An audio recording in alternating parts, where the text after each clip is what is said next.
নমস্কার বন্ধুরা, ফুচকা প্রেমীর নানান কথা এই ইউটিউব চ্যানেলে আপনাদের সবাইকে স্বাগত। এখন বাজে ঘড়িতে প্রায় 1:45। আমার মেয়ে কলেজে গেছে, মেঘা, আর আমি এই ফাঁকে ছোট্ট করে অল্প একটু রান্না করে ফেলেছি ওর জন্য।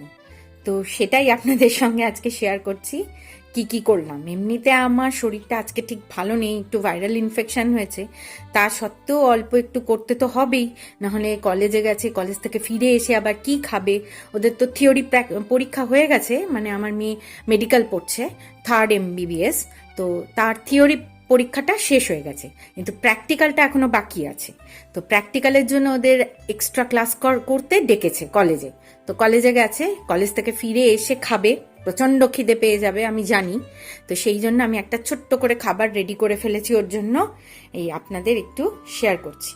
এইটা আছে মটরশুঁটি বাটা। প্রথমে মটরশুঁটিটাকে মিক্সার গ্রাইন্ডারে কাঁচা মটরশুঁটিটা ছাড়িয়ে বেটেছি, তারপরে সেটার মধ্যে একটু তেল দিয়ে, একটু রসুন বাটা দিয়ে, একটু কাঁচা লঙ্কা কুচি দিয়ে, মটরশুঁটিটাকে দিয়ে, বাটা মটরশুঁটিটাকে দিয়ে, তার মধ্যে একটু নুন, হলুদ, অল্প একটু চিনি দিয়ে নাড়িয়ে চাড়িয়ে নামিয়ে নিয়েছি।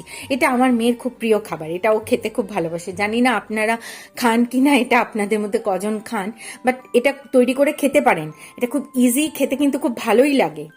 আর এটা আছে ডাল সেদ্ধ, মুসুর ডাল, টমেটো দিয়ে, কাঁচা লঙ্কা দিয়ে, অল্প একটু কাঁচা তেল দিয়ে প্রেসারে আমি সিটি মেরে নিয়েছি, মানে শর্টে করেছি আর কি। আর এটার মধ্যে হচ্ছে আলু, বেগুন, শিম এগুলো আছে, একটু পেঁপে আছে, এগুলো দিয়ে একটা সেদ্ধ মেখে দিয়েছি। আর এটা হচ্ছে পালং শাকের তরকারি।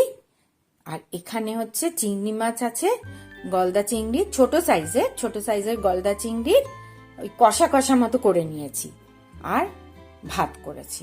ব্যাস এই দিয়েই আজকে ও খাবে, তাই ওয়েট করছি এখন কখন আসবে সেই আশা। এসে স্নান টান করে রেডি হয়ে ও খাবে, আমিও খাবো একসাথে। আমার স্নান টান অলরেডি কমপ্লিট, তারপরে একসাথে দুজনে মিলে খেতে বসবো মা মেয়ে। তা আজ এই পর্যন্তই, টাটা, সবাই ভালো থাকবেন। এই যে দেখুন বন্ধুরা, চলে এসেছে আমার মেয়ে, এসেই বলছে গন্ধ খুব ভালো বেরিয়েছে। ওই দেখো, প্রথমেই হচ্ছে খাবার দেখেই খুব খুশি। মানে আমার মেয়ে এরকমই হ্যাংলা, যখনই খাবার দেখে তখনই খুব খুশি হয়।